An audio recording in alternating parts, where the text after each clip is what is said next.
Welcome back to the show, everybody. It is the LastGameHunter, and I just want to say I'm about to have a lot of fun because I get to build, for the first time ever, my show will have its own computer test bench.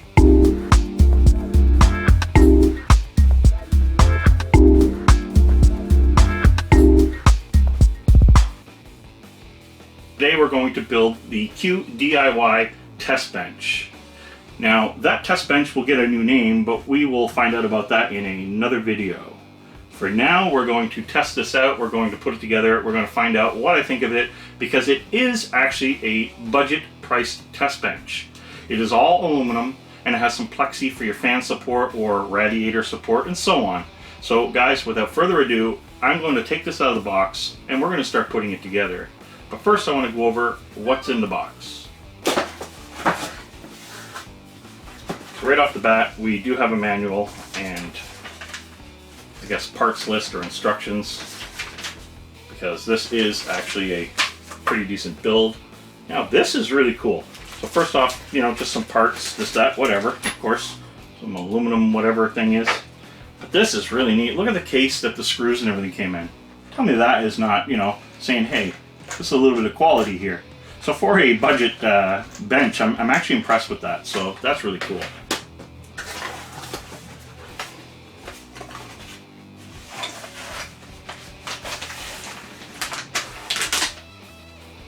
Oh, your power button and power cable, that's really cool. So I didn't know I even mount that myself. That's pretty awesome, actually. What else is in here? Oh, my plexi. Plexi for mounting the fans. Part of the mount for video card and so on. Power supply mount. Gloves. Yeah, gloves. More mounting.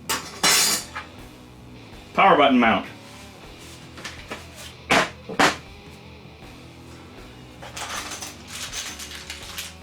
Okay, this looks like this might be the...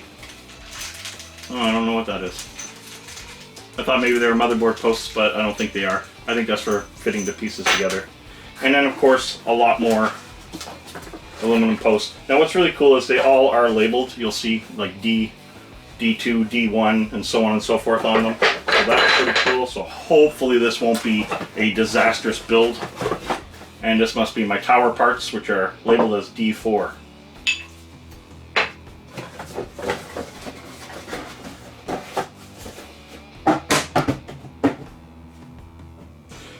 Okay, so I guess I start building, but I guess I better look at the instructions first. Now, before I get started, one of the things I have to say, they wrapped every single piece and labeled it. Not only is the wrap cool because it protects the aluminum finish, because this is in black, you can also get this in red. I wanted black because, one, the sponsor for this bench is pretty black as far as their product go, and I just wanted to make sure that it stayed with the whole idea of the product that's going to be powering in it. And again, that'll be another video. I'm just going to test and review this bench in this video and let you know my thoughts on what the build is like. Is it sturdy in the end? Because that's very important. I mean, this is your test bench. Hopefully this is my future bench. Put it together and we'll find out.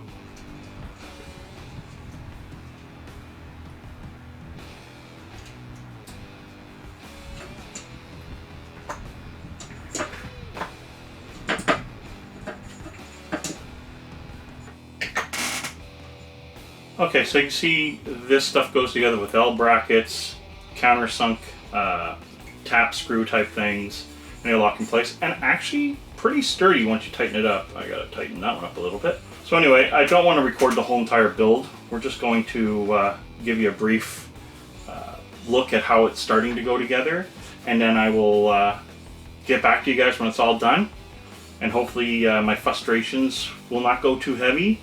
And if there's any other weird things that are going on as I'm building it, I will turn back on the camera and talk about it, because that's what I do. Okay guys, welcome back. It is now put together, but it is not adjusted. Now it's actually solid. I gotta say, absolutely solid. There's one big thing that upset me. According to the description on the website, it came with a handle to pick it up and carry it. There was no handle. The other weird thing was it said these nice little feet they put on to make it nice and soft and nice and level, and it is very level once you put it together properly. It also said that they were non-slip.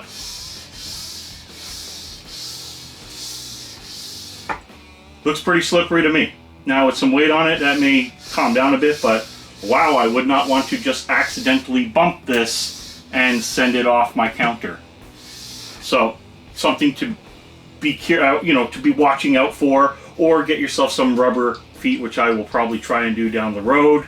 But for now, it doesn't scratch my surface. It is very anti-scratch. I will give it that. Few things. When I finally mount my board, I will have to align these screw fittings for the motherboard. So that's just one adjustment I'll have to make, which I'll do when I finally get the other parts to power this up. Then I will actually have to align the video card / any whatever card riser slot to where it needs to actually go when I put a video card in, just to make sure that everything's lined up. So everything's just kind of tightened and in place right now. This is where your fans or radiator will go. My power button will go here. I'm not going to put that in yet till I get everything, and I will do a full overall what I think of it once I have everything all together.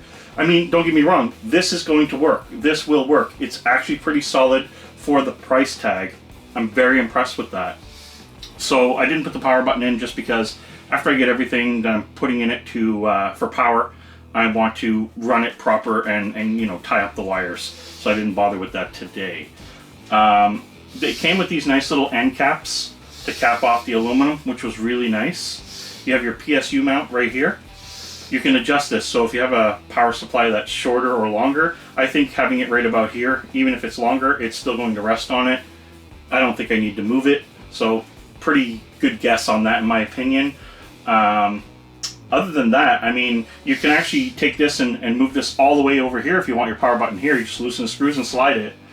When you're installing, this is another thing, actually, another con. The instructions are not very clear. Common sense had to kick in. I made a couple little mistakes, but it was very minor.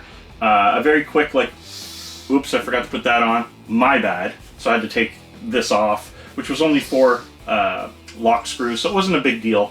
Overall, it was a pretty easy build. I'm guessing about 30 minutes, and you have it up and built, not adjusted. Want to make that clear. You're not going to adjust this till the point where you're actually mounting a board, so you can do these adjustments and putting everything where what you're going to put in to adjust the riser, to adjust the screw for the boards, depending on if it's ITX, ATX, M-ATX. This will take all boards, which is really nice. I needed one unit to do all. I was looking at some micro ITX ones and whatever. I don't want to have a bunch of different test bench. I can't afford a bunch of different test benches. So this worked out well. I've seen a few pictures where I was a little bit concerned showing some stuff leaning. After I put it together, I do not see how. This is solid. It's solid aluminum. It had to have been put together wrong, in my opinion, for the pictures, or someone just didn't tighten things up proper, because if you don't tighten things, there could be a little bit of play and causing it to lean a little, making things look odd. But no. Or their board wasn't screwed down maybe proper and it leaned. I don't know what the case was. I can't see any lean on this because it looks pretty solid and it seems pretty straight to me. And that's another thing, you're kind of eyeing it out. So what I did for this spacer here, I kind of just put this down low, touched it, made that space, and did the same thing over here to get that gap, knowing that I would have enough room for a PSU to go this way. So guys, I gotta say, for $110, this actually is, if you're into wanting an open air test bench, or you just want something cool just to play around with other parts you had and have it out on display running, maybe all lit up or whatever, and just be open air, or playing around water cooling, or whatever you wish to do, I think this is definitely a good buy. I mean, any cheap case is going to be around $100. So at about $100, this is definitely a very decent product. There's a pile of extra screws, I gotta say, for everything that they did. There's even an extra whole motherboard mount. There's an extra whole L bracket. They give you extra of everything. Extra sliding lock nuts, all kinds of stuff for this. So they gave extra for everything, including they gave all of the fan screws. So when you get your fans, they also gave radiator screws. So that's all included. I gotta say, like, for the price point, it's definitely a nice win. So my take on this is, I'll leave a link in the description below. It definitely is something, if you're looking at wanting an open air bench and not spending a lot of money, definitely the way to go. I'm very pleased with it. The build quality, again, it's more of a common sense when you're putting it together. Tiny frustration at some point because you're like, oh crap, that was stupid. And you realize, and then if I had to build this again, I could probably do it in 20 minutes. Anyway guys, I hope you enjoyed this new test bench, because this is going to be moving forward. We have a special name for it coming, and it's all going to be based on who's powering it. So guys, wait till the next video on this, when I have everything all come in for it. We get this baby all powered up, and we'll throw something on there for fun and play around with the test bench. In fact, that's what it's for. Me to have fun and play with tech. So guys, thank you for watching. Till next time, game over.